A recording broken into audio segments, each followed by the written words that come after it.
वीरपुर गांव में लाखन नाम का एक चरवाहा रहता था।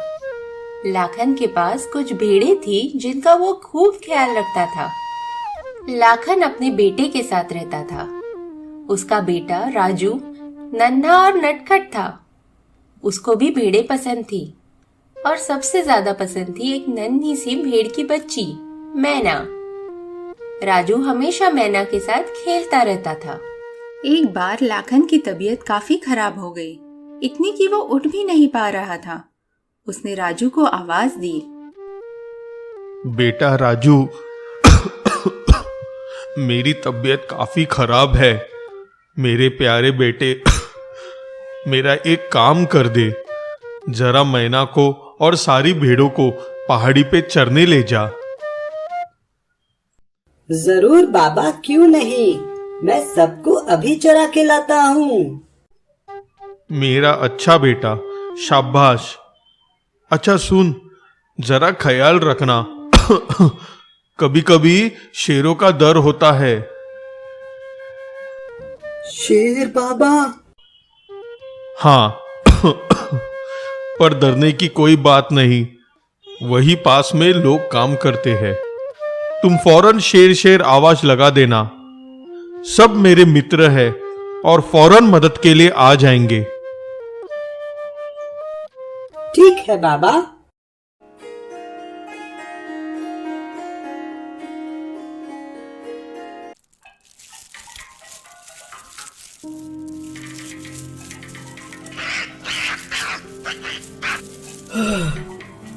शुक्र है बंदर थे, अगर शेर होता तो।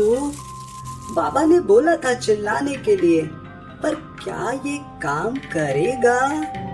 क्या कोई मेरी मदद के लिए आएगा? चलो आजमा के देख लेते हैं। बचाओ, शेर आया, शेर आया, बचाओ बचाओ। वहाँ पास में ही कुछ लक्कड़हारे काम कर रहे थे। वो आवाज सुनते ही घबरा गए और वो फौरन कुछ हथियार लेकर शेर से बचाने के लिए दौड़ पड़े। पर शेर तो कहीं नजर नहीं आया, सिर्फ राजू था, मजे से अपनी भेड़ों के साथ खड़ा था। कहाँ है शेर? यहीं से आवाज आई थी। शेर? नहीं है शेर, मैं तो बस मजा ले रहा था। सब लोग आगे भागते हुए। तू भेड़ चराता है, लाखड़ का छोरा है ना राजू? लाखड़ खूब बोलत रहा तोरे बारे में, कैसी तबीयत है उसकी? बाबा ठीक नहीं है, चलते फिरते नहीं है, बस पड़े रहते हैं। ठीक है, हो जाएगा ठीक जल्दी ही। और तू मन लगा के काम करी? हाँ, और ये का मजाक मस्ती है, आगे से ना करियो ऐसा, समझा? चलो भाई, कोनो शेर वेर नहीं है यहाँ।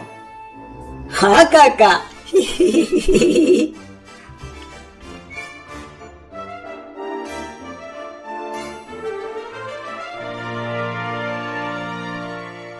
राजू आ गया, कैसा रहा? बहुत मजा रहा बाबा, क्या पागल बनाया सबको। किसको पागल बनाया? राजू, जंगल में खतरा है, कोई मस्ती मत करना। फिर अगले दिन भी राजू अपनी सभी भेड़ों को चराने निकल गया।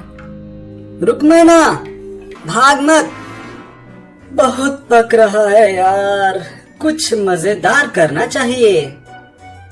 चलो आज भी सबको पागल बनाते हैं। फिर क्या था, राजू ने कल जैसे ही चिल्लाना शुरू कर दिया। बचाओ मुझे, शेर आया, बचाओ, वो मुझे खा जाएगा, बचाओ बचाओ। बच्चे की आवाज सुनकर सारे लकड़हारे फिर से बचाने भागे, लेकिन इस बार भी वहाँ कोई शेर नहीं था। बस राजू बैठा सबको देखकर हंस रहा था। नहीं है शेर, मैं तो सब आज भी भागे चले आए। बहुत मजा आया। ओए छोरे, तू सबको फालतू परेशान कर रहा है। रुक, तेरे बाप को शिकायत करता हूँ मैं आज। अरे नहीं काका नहीं, माफ कर दो, आगे से कभी नहीं करूंगा। बाबा को मत बोलना। चलो भाइयों, बहुत काम पड़े हैं हमको, इसका रोज का हो गया है। फिर लकड़हारे अपने काम पर चले गए। राजू भी अपने घर लौट गया। बच गए आज मैं ना। बाबा को पता चल जाता तो बहुत मार पड़ती। पापा की तबीयत तभी भी खराब थी, इसलिए राजू फिर अपनी भेड़ों को चराने ले गया। आता हूँ बाबा जल्दी ही। भेड़ें आराम से चारा चर रही थी। राजू भी थक के पेड़ के नीचे बैठ गया। तभी झाड़ी के पीछे से कुछ आवाज आई। राजू ने देखा कि झाड़ी में से एक बड़ा सा जानवर निकल के भेड़ों के सामने खड़ा हो गया। शेर, बचाओ बचाओ, शेर आया, बचाओ, कोई तो बचाओ, शेर आया है, खा जाएगा हमको, बचाओ बचाओ। राजू की आवाज लकड़हारों तक पहुंची। शेर शेर, बचाओ बचाओ, शेर आया, बचाओ बचाओ बचाओ मुझे, मैं सच बोल रहा हूँ, बचाओ। इसका रोज का हो गया, आज तो मैं नहीं जाऊंगा, बहुत काम है यहाँ। ना आज नहीं, और ओके बाप को जाके बोलत हूँ मैं शाम को। काम करो भाई, आज कोई नहीं जाएगा। ये लाकड़ का बिटवा तो निकम्मा है, छोड़ो उसे। वहाँ राजू को चिल्लाता देख शेर थोड़ा घबराया, पर भूखा शेर फौरन मैना को पकड़ के ले गया। मैना नहीं,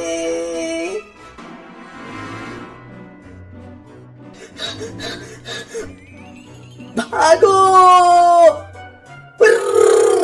हुश हुश, भागो, बाबा बाबा, हुश हुश, मैना मैना,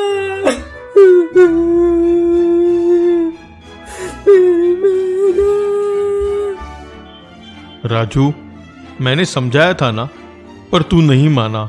वो तो अच्छा हुआ शेर तुझे नहीं ले गया, वरना मेरा क्या होता। हाँ बाबा, मुझे माफ कर दो। मैं समझ गया, मैंने सबको परेशान किया, इसलिए जब सच में शेर आया तो मेरा भरोसा किसी ने नहीं किया। मैं अब ऐसा कभी नहीं करूंगा बाबा। ठीक है, चल अभी खाना खा और जल्दी सो जा, स्कूल जाना है ना सुबह। तो बच्चों, इस कहानी से हमने सीखा कि अगर हम झूठ बोलेंगे तो लोग हम पे कभी भरोसा नहीं करेंगे, इसलिए हमेशा सच बोलना। एक गुरुकुल में 3 शिष्य पढ़ते थे। उनकी पढ़ाई खत्म हो जाने पर गुरुजी ने उन तीनों को अपने पास बुलाया और कहा, मेरे प्यारे शिष्यों, तुम तीनों की पढ़ाई अब खत्म हो गई है। अब तुम तीनों अपने अपने हिसाब से अपने जीवन का रास्ता बनाओ।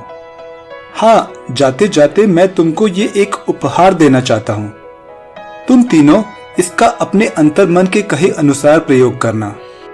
और ऐसा कह के गुरुजी ने तीनों को एक एक पोटली दे दी। तीनों ने अपनी अपनी पोटली ली और वहाँ से चल पड़े। रास्ते में एक पेड़ के नीचे तीनों विश्राम करने बैठे। भाइयों, चलो देखते हैं कि आखिर गुरुजी ने हमें क्या उपहार दिया है। हाँ हाँ, देखते हैं। सब लोग अपनी अपनी पोटली खोलो। हाँ, ये मेरी पोटली। अरे अरे, इसमें तो बस चने के दाने हैं। तुम्हारे पास क्या है आशीष? खोल रहा हूँ। अरे, मेरे पास भी चने ही हैं। चने मिले हैं, लेकिन माधव तो गुरुजी का प्रिय शिष्य है, उसको जरूर कुछ अच्छा मिला होगा। माधव, खोल अपनी पोटली। अरे नहीं मित्रों, गुरुजी के लिए तुम दोनों भी उतने ही प्रिय हो जितना कि मैं हूँ। देखो, मेरी पोटली में भी चने ही हैं। और फिर तीनों शिष्य अपने अपने घर चले गए। घर पहुंच के ऋषि ने अपनी पोटली खोली और सोचा, ये गुरुजी का उपहार है, इसको मैं संभाल के रखूंगा और रोज सुबह इसके आगे नतमस्तक करके अपने दिन की शुरुआत करूंगा। इस पोटली को भगवान की मूर्ति के साथ ही रख देता हूँ। और वहीं आशीष भी घर जाके अपनी पोटली लेके सोचने लगा, गुरुजी ने आखिर हमें चने क्यों दिए हैं? शायद इन चनों में बहुत शक्ति है। मैं इनको खाऊंगा तो बहुत शक्तिशाली हो जाऊंगा। चलो आज ही इसका नाश्ता किया जाए। और आशीष उन चनों को उबाल के खा गया। यम, स्वादिष्ट है। जय गुरुदेव। और वहीं माधव भी अपने घर में अपनी पोटली लेके विचार कर रहा था। गुरुजी ने आखिर हमें ये चने ही क्यों दिए और कहा कि अपने अंतर मन के हिसाब से प्रयोग करना। प्रयोग करना हो न हो, इसमें गुरुजी का कोई अभिप्राय जरूर है। आखिर इन चनों का सबसे अच्छा उपयोग क्या होगा? क्यों न मैं किसी तरह से इन चनों को और बढ़ा सकूं। फिर कुछ महीने गुजरते गए। फिर एक दिन गुरुजी ने अपने शिष्यों का हाल जानने के लिए उनके घर गए। पहले आशीष के घर। शिष्य आशीष, तुमने हमारी दी हुई भेंट का कैसे उपयोग किया? गुरुजी, मैंने देखा कि वो चने बहुत ही अच्छी किस्म के हैं और मैंने उनको उबाल के खाया। वो चने वाकई चमत्कारी थे और 3 दिन तक मुझे अपने शरीर में ऊर्जा महसूस हुई। ठीक है, शाबाश आशीष। मुझे खुशी हुई जानकर कि तुमको इन चनों से बल मिला। और फिर गुरुजी प्रसन्न हो दूसरे शिष्य यानी ऋषि के घर पहुंचे। अरे शिष्य ऋषि, जाते वक्त हमने तुमको भेंट में चने दिए थे। आशीष ने अपने चने उबाल के खा लिए। तुम बताओ कि तुमने अपने चनों का कैसे उपयोग किया? क्या उबाल के खा गया? गुरुजी, मैं जब घर आया तो मैंने चनों का निरीक्षण किया। मैं समझ गया कि ये कोई साधारण चने नहीं है, तो मैंने वो चने की पोटली वैसे के वैसे अपने मंदिर में स्थापित कर दी। अब मैं रोज इनकी पूजा करके अपने दिन की शुरुआत करता हूँ। ये मेरे गुरु का आशीर्वाद है और इससे मेरा दिन बहुत अच्छा जाता है। अरे वाह, शाबाश ऋषि। मुझको खुशी है कि मेरी दी हुई भेंट तुम्हारे लिए प्रेरणा का स्रोत बनी।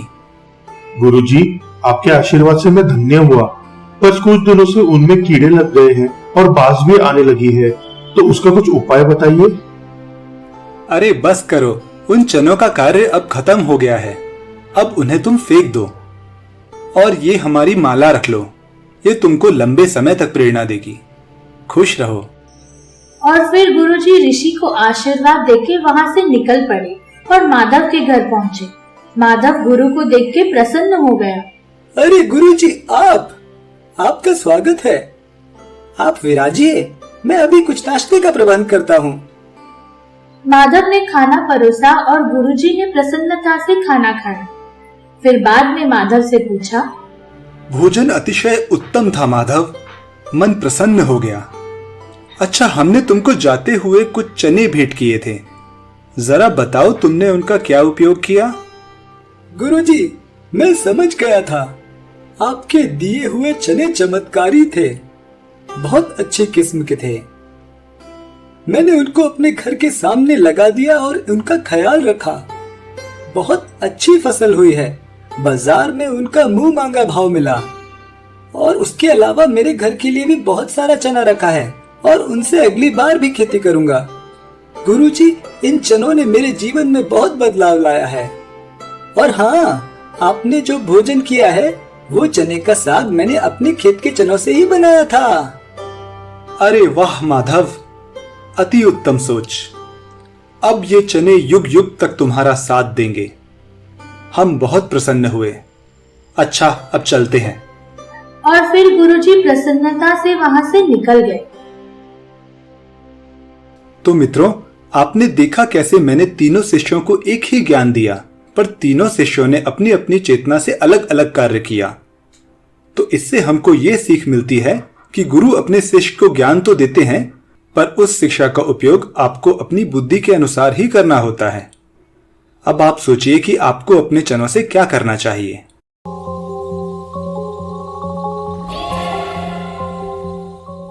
बहुत साल पहले की बात है। एक राज्य था, चंदनगढ़। वहां की राजकुमारी अद्विका जितनी बहादुर थी उतनी ही दिमाग की धनी भी थी। दूर दूर के राज्यों में वो अपनी समझदारी के लिए प्रसिद्ध थी।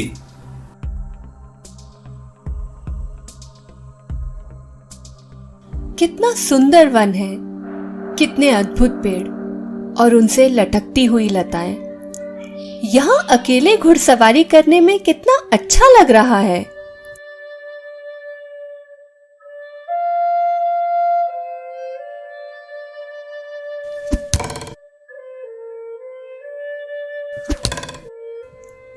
ये निशान मुझे लौटने में मदद करेंगे।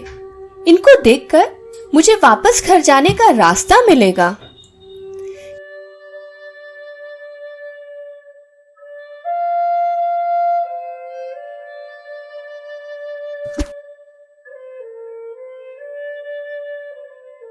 कितने स्वादिष्ट फल हैं, मजा आ गया। पर अब मुझे लौटना चाहिए। मैं ये निशान देख देख कर वापस चलती हूँ। कितना वक्त हो गया। ये जंगल से बाहर निकलने का रास्ता तो नहीं लग रहा। कुछ और देर घोड़े पे चलने के बाद अद्विका को एक कुटिया दिखी। कोई है? अंदर कोई है?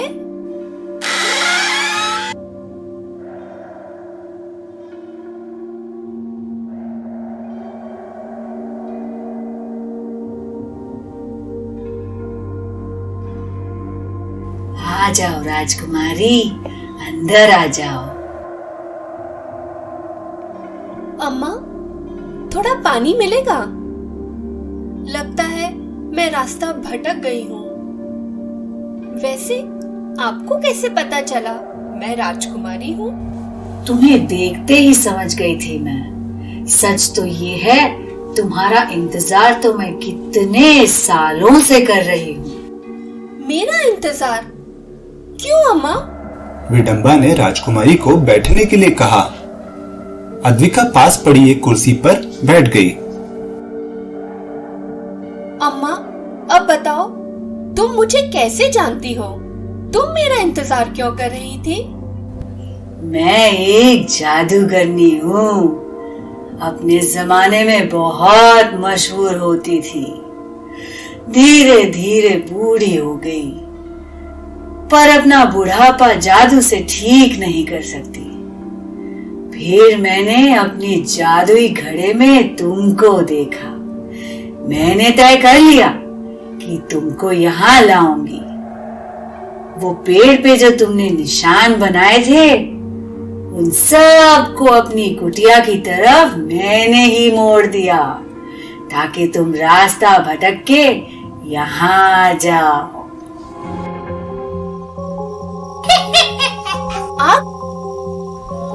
और अब तुम उस कुटिया से बाहर नहीं जा सकती। मैंने जादू से दरवाजा शीशे का बना दिया, जो तुम ना तोड़ सकती हो ना पार कर सकती हो। पर तुम चाहती क्या हो? अगली अमावस की रात को मैं जादू से तुमको बूढ़ी बना दूंगी और खुद राजकुमारी बन जाऊंगी, और फिर तुम्हें यहाँ मरने के लिए छोड़ दूंगी। अद्विका चुप हो गई। उसको समझ में आया कि वो जादूगरनी के जाल में फंस चुकी थी। वो वहां से निकलने की तरकीब सोचने लगी।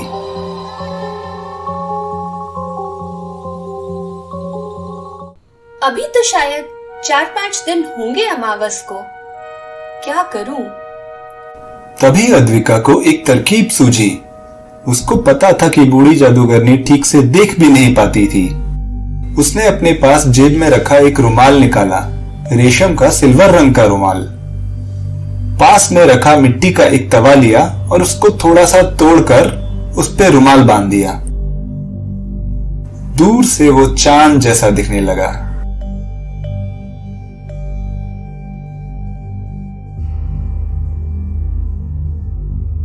अभी तो चांद लगता है बड़ा ही है, अभी तो अमावस आने में काफी दिन लगेंगे। राजकुमारी रोज थोड़ा थोड़ा मिट्टी का बर्तन तोड़ देती और चांद को छोटा करती, फिर उसको खिड़की पे टांग देती। ऐसे कुछ दिन बीत गए। विडंबा को समझ भी नहीं आया कि अमावस्या बीत चुकी थी। फिर एक दिन अद्विका को फिर एक तरकीब सूझी। अद्विका ने रात को सोने से पहले चूल्हे से चुपचाप कुछ जलते हुए कोयले निकाल लिए और अपने बेड के नीचे छुपा के रख दिए। देर रात होने पे अद्विका उठी, देखा कि विडंबा तो सो रही थी। उसने पास में रखी लकड़ी इकट्ठा की और अपनी जेब से कागज का नक्शा निकाला। फिर उसने कोयले से आग जलाई। मैं धीरे से जाकर इसको दरवाजे के पास रख देती।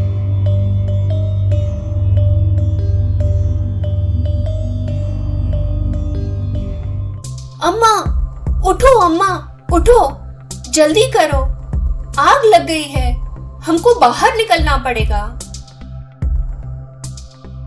अरे ये क्या हो गया? अब तो जान बचानी पड़ेगी। मैं जादू से आग नहीं बुझा सकती, मुझे जादू तोड़ना पड़ेगा कुटिया से बाहर निकलने के लिए।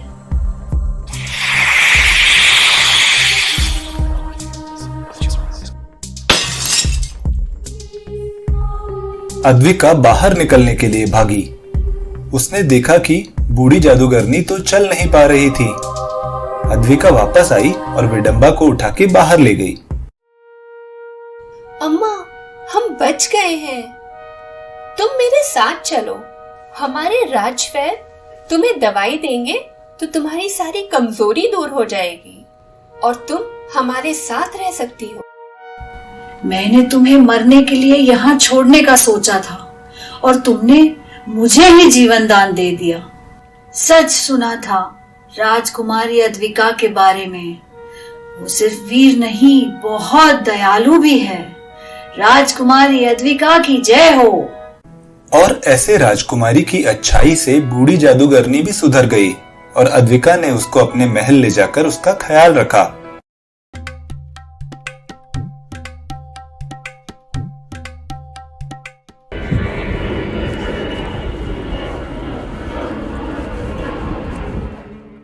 कालू कौवा बहुत ही बेफिक्र कौवा था। उसने कभी किसी बात की परवाह नहीं की।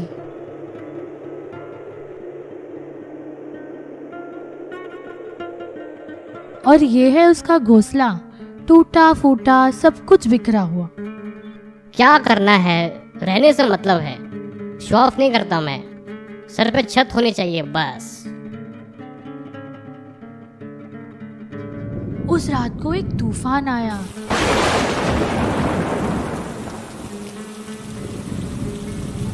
और कालू कौवे की छत बह गई, दीवारें भी बह गई। कालू परेशान। अरे मैं तो भीग गया, इतनी ठंडी है, तेज हवाएं भी चल रही है, बिजली भी कड़क रही है, मेरा घर टूट गया। चलो अब कहीं जाके और कोई आसरा ढूंढना पड़ेगा।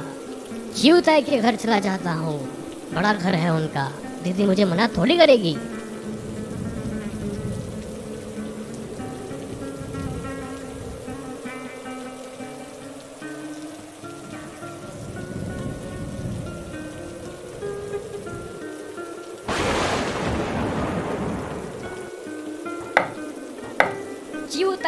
चिवताई, मैं कालू कौवा, दरवाजा खोलो ना। कालू भैया, हाँ जरा रुको, मैं अपने बच्चे को नहला रही हूँ।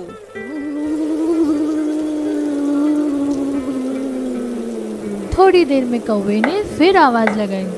जल्दी खोलो ना चिवताई, मैं पूरा भीग गया हूँ। बस थोड़ा रुक जाओ, मैं अभी आ रही हूँ कौवा भैया। बाहर कौवे की हालत खराब थी, वो ठंड से बुरी तरह से कांप रहा था। मेरी तो कुल्फी जम रही है, जल्दी खोलो ना चिड़िया बहन, मैं नहला दूंगा तुम्हारा बच्चा। हाँ हाँ, खोल दिया। आ जाओ अंदर कौवा भैया। आज बारिश में कैसे आना हुआ? बारिश का तूफान है ये। मेरा तो पूरा घर बह गया। मुझे पता था तुम्हारे घर को कुछ नहीं होगा, बस तूफान के बाद चला जाऊंगा। ठीक है, मैंने बहुत मेहनत से मजबूत घर बनाया है। आपने घर कमजोर बनाया था, इसलिए बह गया। कालू कांपता हुआ अंदर आया और एक कुर्सी पर बैठ गया। अरे रुको रुको, मैं टॉवल लाती हूँ, पोंछ के बैठो। हाँ हाँ। लो कौवा भैया, ये टॉवल से पोंछो और यहाँ बैठ जाओ। मैं फटाफट नहा के आती हूँ। हाँ हाँ चिवताई, तुम अपना काम कर लो, अब मैं यहीं रुकता हूँ। फिर चिवताई नहाने चली गई। कौवा पहुंच के इधर उधर देखने लगा। उसने देखा कि स्टोव पे कुछ पक रहा है।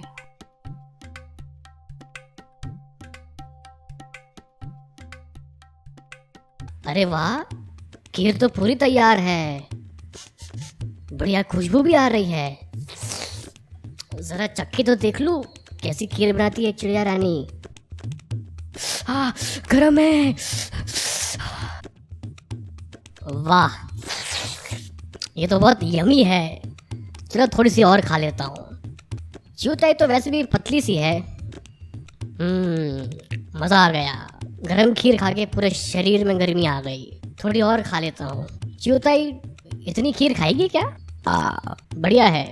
अरे ये तो बहुत कम खीर बची है, अब इसमें चिवताई का तो पेट भी नहीं भरेगा। चलो खीर खत्म ही कर देते हैं। मजा आ गया। चलो अब यहाँ सोफे पे थोड़ा पैर सीधा कर लेता हूँ। फिर कालू कौवा सारी खीर खत्म करके गहरी नींद में सो गया।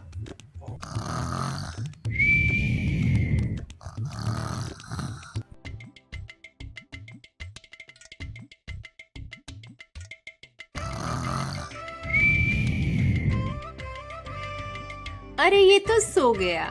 और ये क्या गिरा है यहाँ सफेद? ये तो खीर लगती है। कहीं ये मेरी खीर तो नहीं?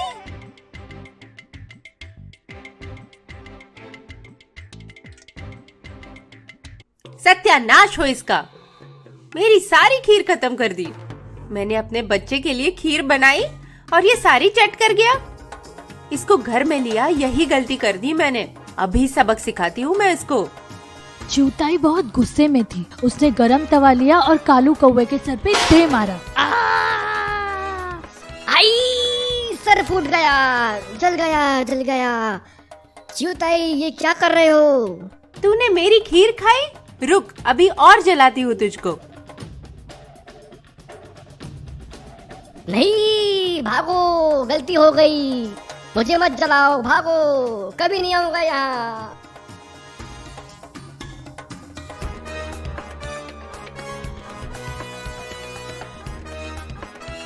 बस उस दिन से चिड़िया और कौवे की दुश्मनी है। वो एक दूसरे से बात भी नहीं करते। मंटू अपनी आई बाबा के साथ रायपुर नाम के एक गांव में रहता था। मंटू बहुत शैतान था। पूरे दिन उधम करता रहता। वो सारे खेल जिसमें दौड़ भाग करनी पड़े उसको बहुत पसंद थे। वो पेड़ पर फटाफट चढ़ जाता, बंदर की तरह। लोगों को लगता कि वो सच में बंदर के गुण लेकर पैदा हुआ है। पेड़ पे चढ़कर वो तेजी से फल तोड़ता, खुद खाता और अपने दोस्तों को भी खिलाता। एक बात तो थी, उसकी दोस्ती बहुत पक्की थी अपने दोस्तों से। खासकर बंसी तो उसका जोड़ीदार था। बंसी तो कपड़ा फैला के पकड़ के रखना नीचे। मैं पके हुए आम फेंकूंगा तो बस कपड़े में दबोच लेना। हाँ भाई, तू फेंकना तो शुरू कर। ये ले, ये आया है काम। वाह, क्या मस्त आम तोड़ा है तूने। और 5-6 फेंक, फिर बैठ के खाएंगे। हाँ रुक तो सही 2 मिनट, बस थोड़ा और ऊपर चढ़ के तोड़ देता हूँ। सही में लोग तुझे बंदर बुलाते हैं। तू कैसे लपक के ऊपर चढ़ जाता है? तू बंदर का दोस्त तो तू भी बंदर। अगले दिन मंटू सुबह देर तक पीपल के पेड़ के नीचे बंसी का इंतजार करता रहा। वो दोनों दोस्त साथ में ही स्कूल जाते थे और बंसी तो उसको वहीं खड़ा मिलता रोज। पर आज पता नहीं बंसी को इतनी देर क्यों हो गई। अरे बंसी क्यों नहीं आया होगा? कल तो नहीं बताया उसने कि स्कूल नहीं जाएगा। वो तो ऐसे छुट्टी भी नहीं करता। उसके घर जाकर पता करता हूँ। मंटू बंसी के घर के पास पहुंचता है। वहाँ बहुत सारे लोग खड़े हैं। काका, यहाँ क्या हुआ है? यहाँ इतनी भीड़ क्यों है? अरे बच्चे, तुम घर जाओ, बच्चों का कोई काम नहीं है यहाँ। ये तो अब हद ही कर दी पिशाची ने। हर महीने अमावस की रात को गांव के लोग बकरी या भेड़ या कोई और उसकी पसंद का जानवर जंगल के बाहर बांध आते हैं। हाँ, हद है। इस बार हरिराम की बारी थी जानवर बांध के आने की। उसका छोटा बेटा बीमार था, वो शहर गया है एक दिन के लिए डॉक्टर के पास। एक ही दिन की देरी हो गई तो वो पिशाची तो हरिराम के बड़े बेटे को ही उठा के ले गई। ओह, क्या बोल रहे हो भाई? देखा क्या किसी ने पिशाची को बच्चे को ले जाते हुए? हाँ ना, वो दिनी चौकीदार जो गांव के बाहर की मिल में पहरेदारी करता है, रात की ड्यूटी करके लौट रहा था। उसने ही देखा, और इससे पहले वो कुछ कर पाता, पिशाची तो जंगल की तरफ भाग गई। अब जंगल में पाँव रखने का साहस कौन करेगा? एक तो वो पिशाची, ऊपर से वो जंगली शेर। जंगल के पास वाली गुफा में सुना है कुछ लोग पकड़ने की कोशिश कर रहे हैं, पर शेर पकड़ा नहीं गया अभी तक। हाँ भाई, बात तो सही कह रहे हो। अभी तो हरिराम भी नहीं है, कौन जोखिम उठाए? मंटू तो ये सब सुन के बुरी तरह परेशान हो गया। हरिराम काका का ही तो बेटा था उसका जिगरी दोस्त बंसी। अब वो क्या करे? कोई तो गांव वाले जंगल में जाने की हिम्मत नहीं दिखा रहे। पिशाची से कौन लड़े? क्या करूं मैं? हे भगवान, मेरी मदद करो। मैं क्या करूं बंसी के लिए? क्या मैं खुद जंगल में जाने की कोशिश करूं? मैं पेड़ के ऊपर चढ़ा रहूंगा, ऊपर से कुछ तो जरूर दिखेगा। मैं क्या बंसी को बचा पाऊंगा? मैं ऐसे तो बंसी को पिशाची के हाथों नहीं छोड़ सकता। वो डायन तो मेरे दोस्त को भी खा जाएगी। नहीं नहीं भगवान, मुझे ही जाना होगा और कुछ करना होगा। मंटू बिना किसी को बताए जंगल की ओर चल पड़ा। वो बहुत सावधानी से एक पेड़ से दूसरे पेड़ पे कूद कूद कर आगे बढ़ता गया। पता नहीं, शायद शेर अंदर नहीं है। अगर शेर आया तो मैं कोने में छुपकर ये पत्थर हिला दूंगा, फिर बड़ा पत्थर गिर जाएगा और गुफा का मुंह बंद हो जाएगा और शेर को अंदर कैद कर लूंगा। कम से कम शेर से तो जान बचेगी।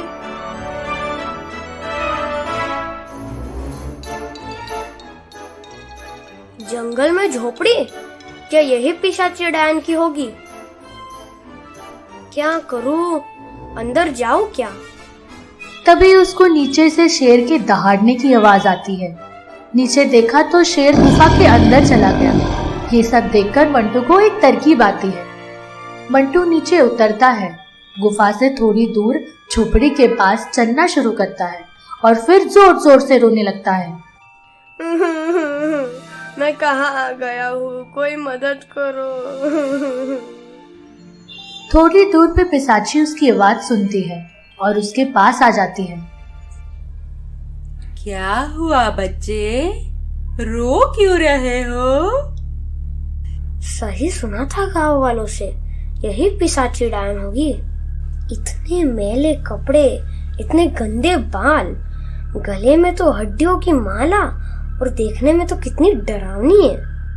अरे वाह, आज ही एक लड़का पकड़ा और एक और मिल गया। आज तो भर पेट खाने को मिलेगा। वाह, मजा आ गया। मेरा तो 2 महीने का खाना हो गया। ये गांव वालों ने जानवर भेज भेज के मेरे खाने का स्वाद ही खराब कर दिया था। काकी रास्ता भटक गया हूँ। मंटू रोने की एक्टिंग करता रहता है। उसको समझ नहीं आया कि वो बंसी का पता कैसे लगाए। अरे बेटा, रोना बंद करो। चलो, पास ही मेरी कुटिया है, वहाँ चलो, कुछ खा लो। कैसी हालत हो गई है बच्चे तुम्हारी? क्या उस कुटिया में बंसी हो सकता है? मुझे चलकर देखना चाहिए। हाँ काकी, चलो। आओ आओ, अंदर आओ। यहाँ कुर्सी पे बैठ जाओ। मंटू नजर चुरा के इधर उधर देखता है। उसको कहीं बंसी नहीं दिखा। तभी उसकी नजर चारपाई के नीचे जाती है। उसको एक कोने में एक पैर दिखता है और बंसी का जूता। वो तुरंत पहचान जाता है। उसको समझ आ जाता है कि पिशाची डायन ने बंसी को चारपाई के नीचे बांध कर रखा हुआ है। शायद वैसे ही वो उसको गांव से बांध कर लाई थी। अब मुझे साहस दिखाना होगा, कोई तो तरकीब लगानी होगी। बंसी को यहाँ से छुड़ा कर लेकर ही जाना है। काकी तुम मुझे यहाँ मिल गई, कितना अच्छा हुआ। मैं तो अपने आई बाबा के साथ जंगल के पास से जा रहा था। थोड़ी देर हम लोग रास्ते में रुके। आई बाबा ने कहा थोड़ा सुस्ता लेते हैं। उनकी आंख लग गई तो मैं और मेरी छोटी बहन एक खरगोश के पीछे पीछे जंगल में कब घुस गए पता ही नहीं चला। जंगल तो कितना घना है, वापस जाने का रास्ता ही नहीं समझ आया। अरे तो तुम्हारी बहन किधर है? मैं उसको एक गुफा के पास बिठा आया था। मैं तो कुछ खाने के लिए ढूंढता ढूंढता आगे निकल आया। अरे तो चलो तुम्हारी बहन को भी लेकर आते हैं। वाह वाह, मजा ही आ गया। एक और बच्चा मिल गया। जल्दी से उसे भी ले आती हूँ। अब तो मजे ही मजे हो गए। बेटा चल, कहाँ है वो गुफा? काकी आओ मेरे साथ, मेरी बहन भी तुमसे मिल लेगी तो उसका डर कम हो जाएगा। तुम तो हमें जंगल के बाहर हमारे आई बाबा से मिला दोगी ना? हाँ हाँ, क्यों नहीं। चलो तुम्हारी बहन को ढूंढते हैं। आपका बहुत शुक्रिया काकी, आओ मेरे साथ। अरे कहाँ गई मेरी बहन? मिंटी, मिंटी, ओ मिंटी, कहाँ है? काकी कहीं वो गुफा में तो नहीं चली गई अंदर? रुको मैं देख के आता हूँ। तुम यहीं रुको, मैं देखती हूँ। यहीं रुकना, हाँ, जाना नहीं कहीं।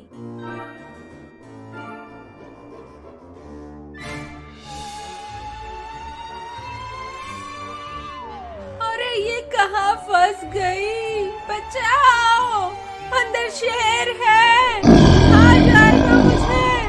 बचाओ, बचाओ। थोड़ी देर में चिल्लाने की आवाज बंद हो जाती है, जैसे शेर ने पिशाची को खा लिया हो। अब मैं यहाँ से निकलता हूँ, बंसी को बचाना है।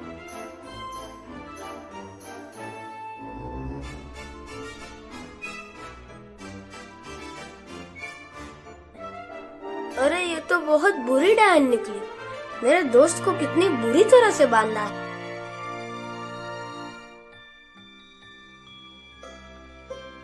है।